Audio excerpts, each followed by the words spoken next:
Okay, you're welcome to another week of your experience with me, your fashion prince. Last week we spoke about the power of greeting by Jack Sandra, and she was able to break down from her story. We found out that greeting can help you. Just the same way it has its own disadvantage, that same way it has its own positive advantage. So without much delay, today's story has to do with cold bleeding night.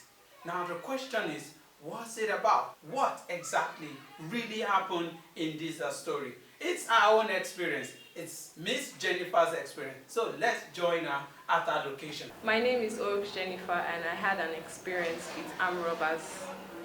It was 2018, and then it was a cold evening where we were all home at Bayelsa, and then they actually broke into some of our neighbors' houses as at that time, but we didn't notice. It was up until when they came to our gate, and then they were pulling it with some strong metals and all of that, and they were about four, and then they were pulling it together, and then I think the shortest among all of them entered into the house, and he was like raising it from the gate.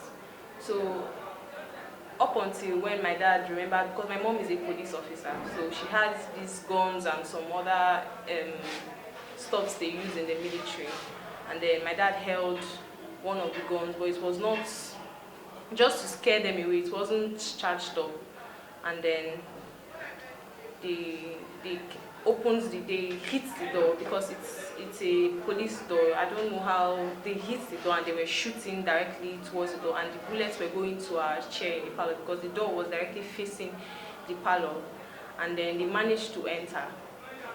So we're about 5 in the house that night. I, my dad, my younger brother, and 2 girls that work under my mom at the restaurant. And so they entered the house. Me, I ran to my dad's toilet, and then I was hiding at that place. And then the 2 other girls that were working under my mom were locked inside their rooms. And so when they entered the house at first, my dad and my younger brother were the ones at the parlor. And then they were shouting. According to them, they were like, "Where is all the money? Where is all the money? Where is all the money?" And then my dad was like, "There's no money at home, that nobody has any money here." They were like, "We'll beat you." So they used the gun to hit my dad's nose, and then he was bleeding. From his head too, he was bleeding out. And then my younger brother was like, "You should not kill my daddy, you should not kill my daddy."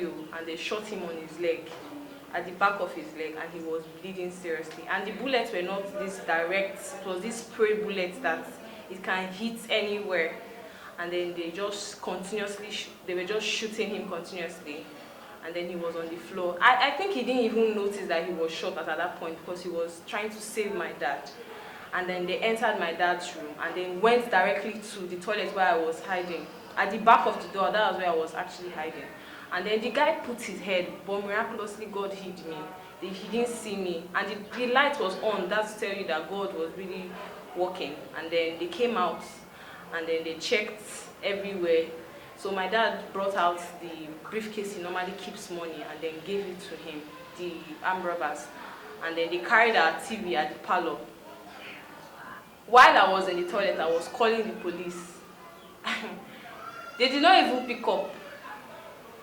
When they managed to pick up, I was telling them my address. They were like, they don't know where the place is.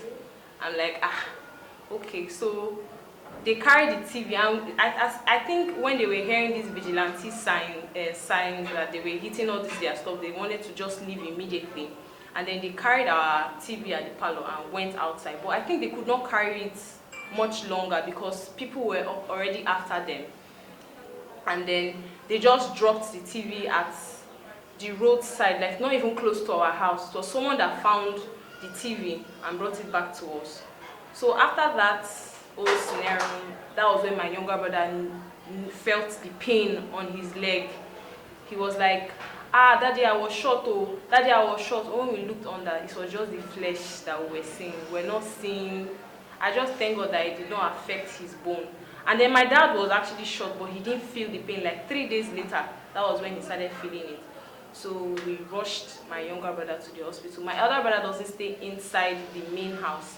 he stays at the tenant's area because my dad gave him one room, and then he just ran out and came, and then he carried my younger brother. We even started the car for like 30 minutes. It wasn't starting. Do you know that as at that time, nobody even came out that night? Nobody. Everybody was scared because of how dangerous the area was. And then we managed to start the car. My brother was driving, and then I used my clothes I was wearing to tie my brother's leg so that to stop the bleeding and all of that. So my dad too was crying, he was bleeding. So when we got to the hospital, they checked his leg. They managed to like treat the leg at that time. So they told us to go and run a scan the next morning, and when we ran it, there were about 8 bullets in his leg. They were like, we should book our brother for appointment for surgery to bring out the bullets. And then the doctors that were supposed to run the surgery, they weren't even around, they weren't in the country. So they had to like come back later on to like do the whole thing. And then that was like after that period when we were running the whole surgery, running about and all of that, that was when we noticed that there were about 3 bullets in my dad's leg.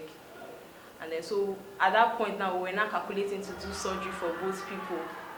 And then that was when my brother's friend, his father, introduced this local method for us. And then they started treating him, though he went through a lot of pain during that period. And I too, I was going through a lot of trauma because I was thinking about how I was going to be raped, and because that was the only thing they were going to do to me as at that point. They were going to rape me because those guys, they didn't come with the motive of let's just collect the money and go. They came with the motive because I think they've been tracking my mom for a very, very long time. For a very, very long time. They tried for like 4 times, failed several times, and then it didn't work. And when they promoted my mom newly, so they came after her, but they didn't see her. So I just thank God that everything went on fine. He got back his leg. He was able to walk, though he was using crutches for like the first 3 months. And then miraculously the wound, when they used the local method, the bullets came out for him from his leg and from my dad's leg. And then we started using crutches to walk. And then everything went on fine. But I just thank God that everything was fine. My name is Orish Jennifer, and you're watching my experience with the Fashion Prince. Welcome back. What a sad story. But thank God, everything is back to normal. Thank God that the father is okay. Thank God that the brother is okay. That the evil plans of the robbers didn't take its own course. And I want you to know out there that no matter the situation, God got you covered.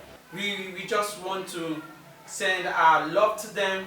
Yes, it's been years now, but please, accept our love from Tombra Studio. And we know that the Lord will continue to protect your family more and more in the mighty name of Jesus. Without much delay, we've come to the end of today's program. I still remain your Fashion Prince, and you're watching Your Experience. Yes, it is your experience. When you're on set, it's your experience. Like today's experience has to do with Jennifer. It is Jennifer's experience. If you have your experience to share, please contact us on the WhatsApp number below. I'll be ready to bring you on set. Even though you are in any part of the world, we're ready to take in your videos. And don't forget to place your comment if you've not subscribed before. Then also like this video, and please also BC. And presently right now, the Fashion Prince is starting his own WhatsApp radio every Friday, so you could also join him on WhatsApp on the same WhatsApp line, and also enjoy the Friday night ride with the Fashion Prince. So if you have any song you wish to hear on that WhatsApp radio, please don't forget to also drop in your list, and we will try as much as possible to play it to you. We love you, Tombra TV love you, and I remain your Fashion Prince. Signing out. Stay safe and have a great week. We love you always.